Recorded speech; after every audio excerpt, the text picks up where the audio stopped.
Okay, thank you. First of all, I'd just like to briefly just put in my disclaimer and acknowledgement. Basically, I don't receive any funding from industry. The funding I receive comes through from governments. Our centre is funded by the Commonwealth Government, and I have also received money for doing research from some state-based governments. And also had received a few personal fees for providing peer reviews on other project reports that people have put in through PRA and the Foundation. And also need to acknowledge that the views are mine and those of the authors, and may not necessarily reflect the views of the various institutions through which we work. Okay, so harm minimisation and problem gambling. Now, responsible service of gambling includes assisting people experiencing gambling issues. Has a lot of different areas, but one of them is about assisting people who are experiencing some issues with their gambling. And identification of people with possible gambling issues within a venue fits within these parameters. Now, I am not saying this is the be-all and end-all. It is one tool within what should be a very wide toolbox of different kinds of harm minimisation strategies and different types of things that are done, but this is one thing that does fit within those parameters. And the reason that I think it is really quite important is that we know that gamblers often hide their problems, and so some of the most visible signs may really only be displayed within the venues, when they're at the venues and gambling. And so being at the venues and interacting with the patrons and staff actually may have a better chance of identifying some of those indicators than anyone else. And we know that early identification of problems can lead to better assistance for people getting on top of it earlier, better outcomes generally for gamblers. So it is an important thing to think about. And research has demonstrated that there are indeed visible indicators of gambling. There are signs that we can see when people are at venues, and that staff can in fact see these signs in situ. So research has demonstrated that. I'm not going to talk about that in detail. I can talk to you about that outside, but there is research out there that does that. And tools have been developed to assist staff to identify patrons exhibiting signs. So those sort of tools are out there. This is one which is part of that the behavioural checklist, which is what so Paul de Valverde developed this behavioural checklist, and I did some research with him validating that a few years ago. So there's various different signs. Couldn't fit them all on the screen with you having any chance of reading them whatsoever, but they cover a variety of different areas. So there's some items that are around loss of control. So people gambling through normal meal times, trying obsessively to win on the same machine. There's items that are around money seeking, so getting cash out on 2 or more occasions from ATMs or EFTPOS within the venue, putting large wins back into the machine to try and keeping on playing. Has clearly run out of all money at the time that they're leaving the venue. Then there's things, intensity and duration, which are the ones that are displayed here. So people spending $300 or more in a session, gambling for long periods of time, 3-5 hours in a period, playing very fast, betting high, so $2.50, $3 per spin each time, even if you're on a 10-cent nominal machine.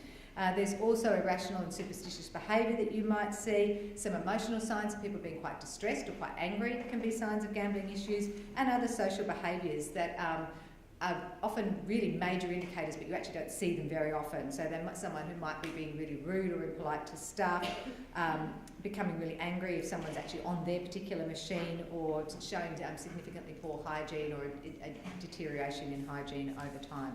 So various different signs that we can see. But basically, development of the tools really is only half the solution. And this is what I've become more and more focused on. It's all very well to develop these tools. We can develop these checklists. We can give them to staff. We can't then walk away. That will not solve the problem. So it's not just about development of the tools. It's about how these are used within venues and supporting staff around that. So that's really what I want to talk about today, is that movement from the theory to practice, one of our themes from this conference, in order to make this harm minimisation measure effective. I'm going to talk about a few of the challenges and then discuss ways to overcome these. Some of the challenges to identification are really just about the venue itself. So the size and shape of a venue may make it difficult for staff members to actually observe easily what patrons are doing, depending on whereabouts they are located. Insufficient time for observation. Staff are often really busy, being given a whole lot of different jobs to do, so it may actually be quite difficult for them to have any concerted amount of time to actually observe what's happening for the patrons within their venues. That's a potential challenge. And inadequate training to allow identification. So if you're just giving this tool to staff members with no training or conversation around that, then they're probably not going to be able to use this effectively as a tool. Some other challenges are about the fact that the staff perception of management expectations. So some of the things that have been discussed is that, well, management really are only interested in patrons spending money, and my job is to serve the customer and do what the customer wants, not to look for problems. So there may, whether or not that's happening with the management, there may be an expectation on by staff that this is the case. There's a natural reluctance by staff to intervene. It's difficult to discuss any of these types of challenging behaviours. I mean, if I challenge myself to think the idea of going up to someone actually attempting to talk to them about what they're doing and that behaviour may be problematic, that's not an easy thing to do. And we're talking often about staff in venues being quite young, quite transient population. This is a job that they may be doing in between other things. So you add that to this kind of a challenging area, it is not something that we should take lightly. And it's quite difficult to approach a distressed individual, so someone who you think may become quite upset, or as staff talked about to us, quite angry about you actually approaching them. Often staff will talk about the fact that it's not my job, I'm not paid enough, this is not my job, I'm not a counsellor, I'm not here to diagnose gambling issues or to actually counsel people with them, and indeed they're not. But this is all about actually identification and a first step, not about counselling and diagnosis.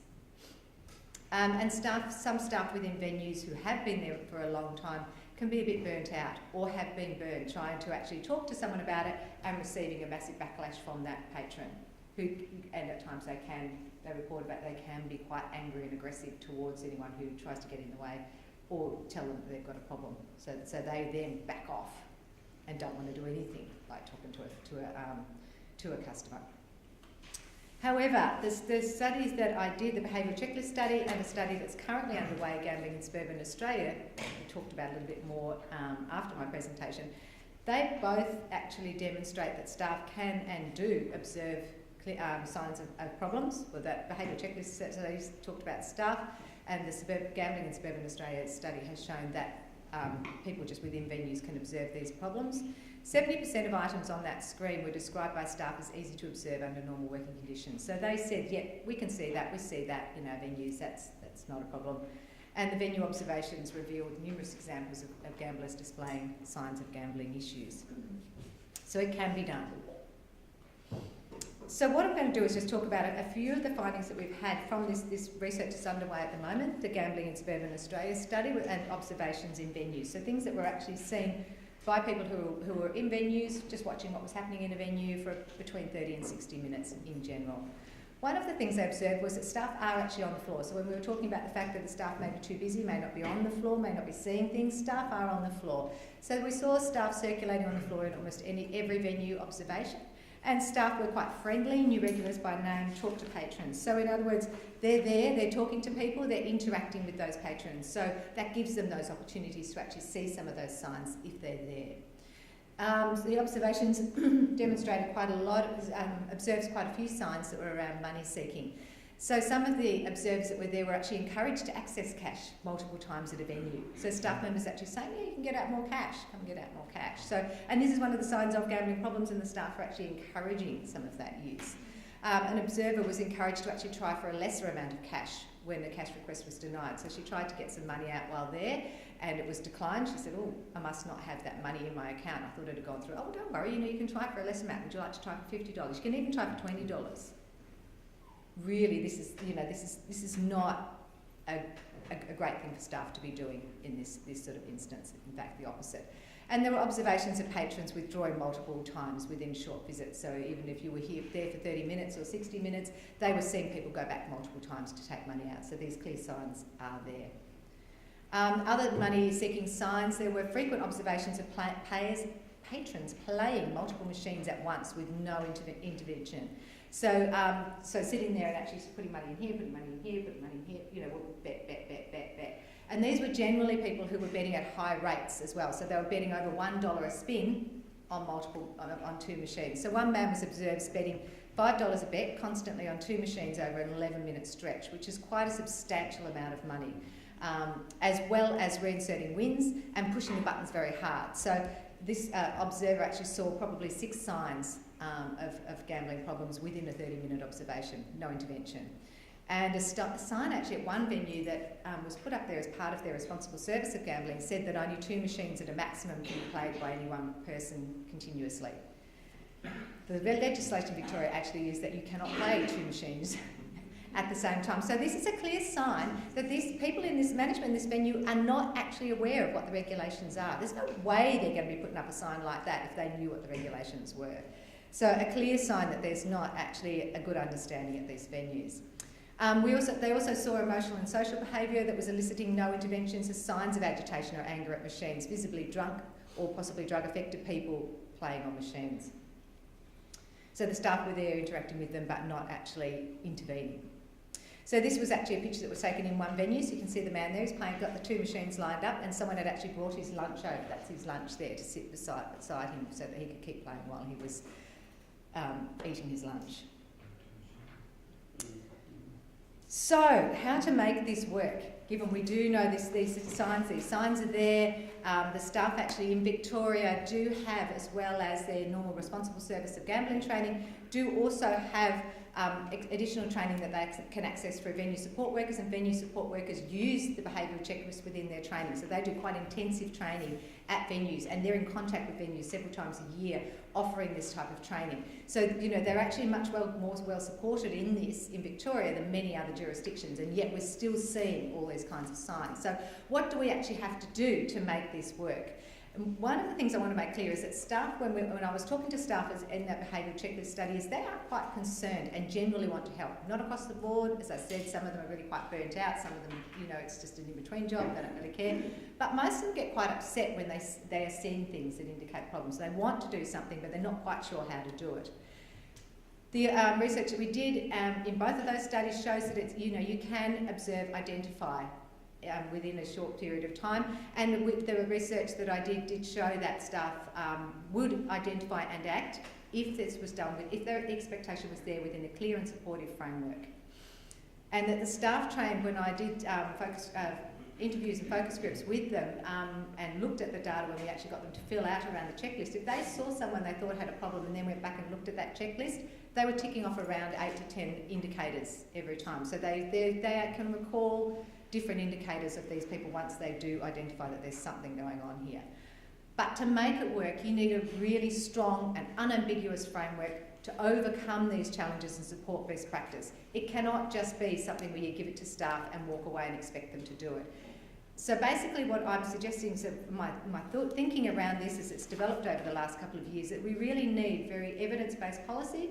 So the evidence that's actually directing where the policy should be around this, clear, strong, enforced regulation sitting underneath that policy. So the regulation to reflect the evidence, supportive management practices around that, and comprehensive training and support for staff, which is something that was talked about in one of the earlier presentations, that need to have that, you know, the regulation following the policy, and that there's management support and comprehensive training in order for this to happen. Venues operate within a very clear hierarchical structure. If the regulation is there, the management work to the regulation. If the management are telling the venue staff, this is what I expect you to do and how to do it, venue staff will do it. Really clear structure. That's come across to me in numerous different ways. So the policies, I said, should be clear and directive. It needs to be quite detailed. You know, often the policy at the moment sort of is a little bit vague around this. Something should be done and people should be helped if they're showing signs of problems, but it's really quite a passive sort of wording around this, that, you know, so if someone is clearly distressed and comes up to a staff member and says, please help me, I need to stop, they will get support and help. But I'm talking about this being much more proactive, staff members actually thinking and acting on signs, not waiting for someone to be in a sobbing mess down in a corner. And appropriate follow-up action, so the expectation that they go out there and look, and that there is some kind of action that follows from that and what that might be. Regulation needs to sit underneath that. This, you know, needs to be more than just general principles and voluntary codes of conduct, because you will have some venues that will be supportive and try to do their best, but others that perhaps don't. So we can't have the expectation that this will just happen without clear, strong regulation happening. And that needs to be very clear about this, whether this is proactive and what that looks like, and what sort of action should happen, what that looks like. And it also needs, I believe, a coordinated and comprehensive supportive training for both staff and managers. that is regulated and put into place. Again, not just leaving it up to venues to do what they think is right, but actually a comprehensive sort of type of training similar to what the venue support workers offer within Victoria. That's actually quite a good comprehensive type of training. And the means and intention to enforce compliance. So the regulators actually have to have a bit of teeth. And one of the things, when we found with sending operators who were, observers from the current study, that they just had, the list had a look at it, we're going out and doing observations in venues and they're picking up signs. Clearly this can be done in a very short space of time. So you could get some kind of a similar type of checklist that regulators could use doing spot checks within venues, mystery shopping type thing, to actually check and see, are these sort of things being picked up on, are staff intervening in an appropriate manner. The role of venues. Venues, it's part of the problem. This is what's happening in the venues. They need to be part of the solution, I think. And so there should be the expectation that they're part of the solution. And part of that is good management and venue practice. So that they're modelling good practice. This is what should happen, and supporting their staff as they're going about their business in terms of that. So comprehensive codes of conduct that sit underneath the regulation that spells it out really clearly to staff and are given to staff with the expectation of proactive identification and action. And operator modelling and management, as I said, and support and encouragement of staff. So encouraging staff to look for signs, to discuss those signs with senior staff. If you've got junior staff members that are 18 years old and this is their first job, it's probably not appropriate for you to send them out and have a chat with someone who's displaying signs of problem gambling by themselves. But they can talk to a senior staff member, perhaps it's a senior staff member who goes and actually has a chat. The chat doesn't necessarily need to be a really directive chat that says, I think you've got a gambling problem. It can be a much more open type of chat where you're actually just going up and talking to someone. Hi, how are you going today? How are things going? I've seen you been here for a while. Did you want to have a break? You can go over to the cafe over there and have a cup of tea. Those kind of general conversations that open up and as conversations that staff have with their patrons all the time. This is what they told me. They have these kind of conversations with them, and the really experienced staff said that actually works quite well in terms of opening up that conversation and then having that opening ready when people are ready to talk. That it didn't work terribly well if you didn't know, particularly if you didn't know the patrons well, to actually bring it up overtly yourself at that time. If they knew them really well, they might do, but otherwise, I said it was better to sort of keep that conversation going, and that may be appropriate in the initial signs. So supporting and teaching staff about that. And so the comprehensive training and support for staff, got a little bit ahead of myself. So again, so there's this expectation that needs to be as part of this training, expectation that they should be doing something, looking and doing something, not just waiting for people to come to them. Training obviously on how to identify the problems and guidelines on that appropriate action. As I said, in telling them this might be about a general conversation initially, and just wait for that opening. You'll know when that right opening is there, and you can have some more conversations about what people can do.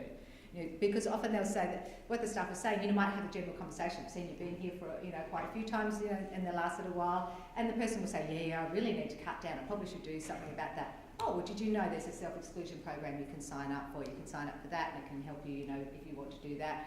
Or if there's pre-commitment in plan in place, that could be a discussion as well. So what to do? Tools to support and assist in identification, such as that checklist. Who to turn to for support. So telling staff about the fact that they can talk to senior staff, they can talk to venue support workers, who they can actually go to for that kind of support. Training also for management. So again, the expectation when you're training management about the need to identify and act, and an understanding of compliance requirements.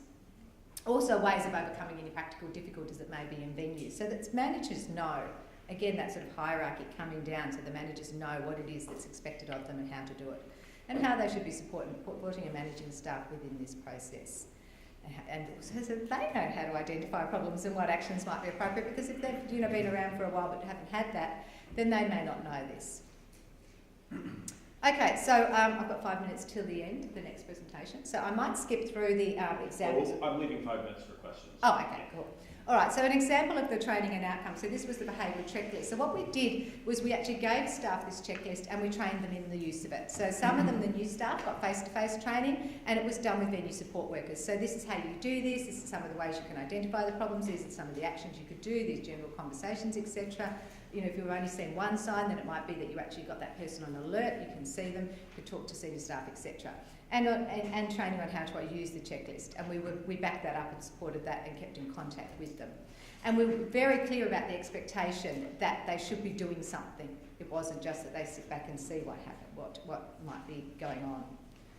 Okay, and what actually happened was that there was action actually in all but one cases. So when the staff member had identified there might be something going on, went and did the checklist, ticked off in average 8 to 10 different items, they did do something.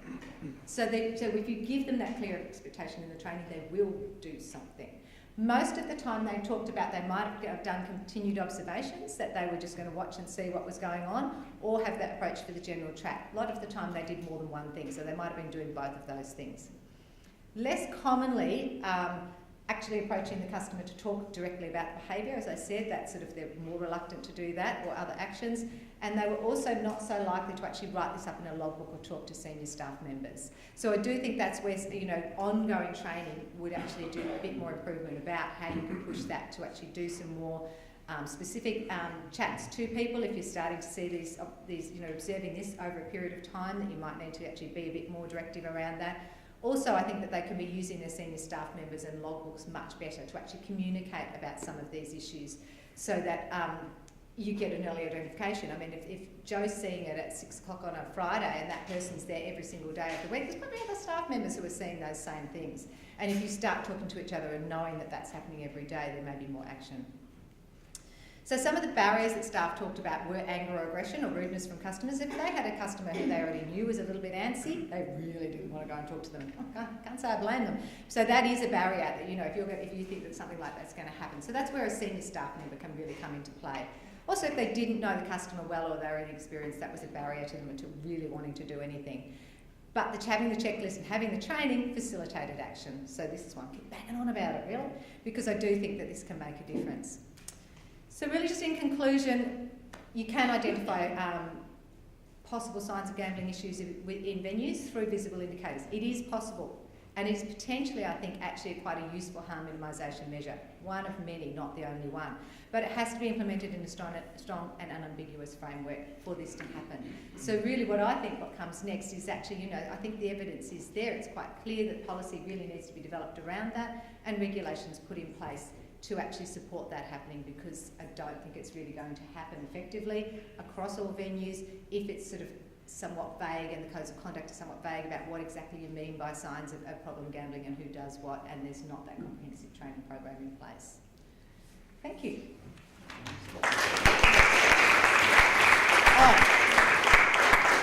And this is just a plug for a conference we've got happening in Melbourne in the next in July. So yeah, abstracts were due, I think, early Friday, that may be slightly extended.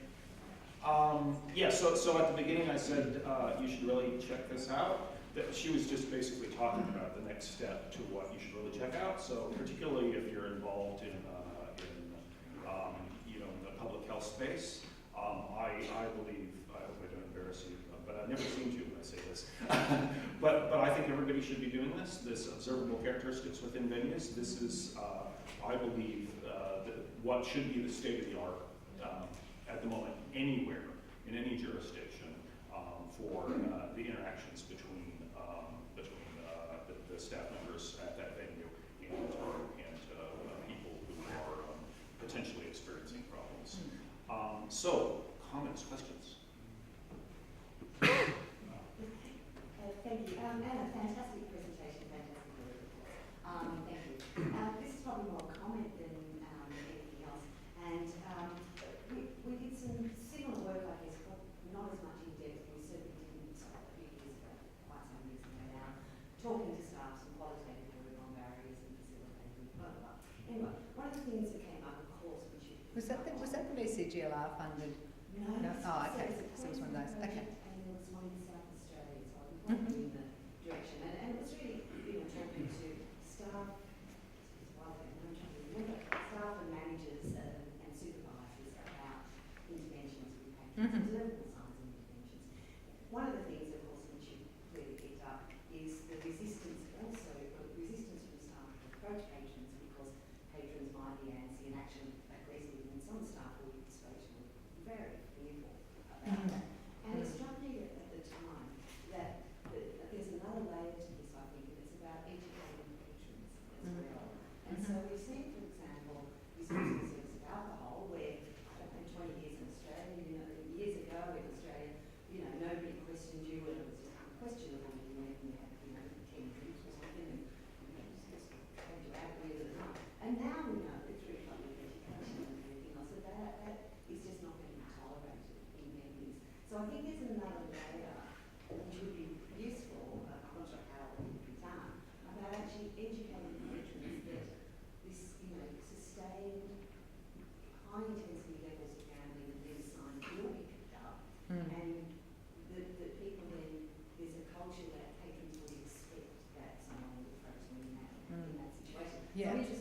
it's an interesting area because there's actually, the more I sort of think about it, when you actually think about responsible service of alcohol versus gambling, the focus is very much on serving responsibly so that people don't get drunk, and if they look like they've had too much, cutting them off. But that's it, it's sort of cutting them off. So it's actually really protecting the other patrons in the venue rather than actually anything that's about protecting that person. And there's certainly no expectation that you would actually talk to that person about possible alcohol problem and where you would go to it. So there's actually a different expectation around this. And I'm still in the pondering stage of that, so I'm happy to receive any kind of other thoughts on that. So I think there is a higher expectation actually around this compared to that. But I do agree, I think there could be some more education, because you can use these signs to actually talk about as an education campaign in terms of, are you spending hours here? Are you doing this? Are you doing that? It could be a sign that you have an issue, as opposed to it's a sign that someone will pick up on and they will talk to you about that, because that might actually just make them hide these signs more effectively, skip from venue to venue, things like that, so that their signs are not being picked up, as opposed to actually recognising doing anything with those signs. So I do think there's an education that could happen around that. What's the other thing I was thinking? Oh yeah, so one of the things that I found when we did the removal of ATMs from venues, so that was what happened in Victoria a couple of years ago, so they took the ATMs out, but the EFTPOS stayed. One of the things we found with the qualitative research was that, because we did find that it obviously reduced, the amount of money we were getting from ATMs. Some people were outside getting money from ATMs outside. You could still get money through EFTPOS, but people were not doing that to anything like the extent. And when we talked to them in the qualitative interviews, they said, well, we don't really like the idea that someone knows exactly how much money we're taking out. They thought that was much more observed. And for the people who are experiencing problems said, well, I didn't like to go back again and again and again because I'm not really sure what would happen, whether someone would talk to me about something or do something. So absolutely, that actually, in effect, that observation and that thoughtfulness of that someone might do something did make them stop gambling so much, withdrawing so much money. So it did work in effect in that way.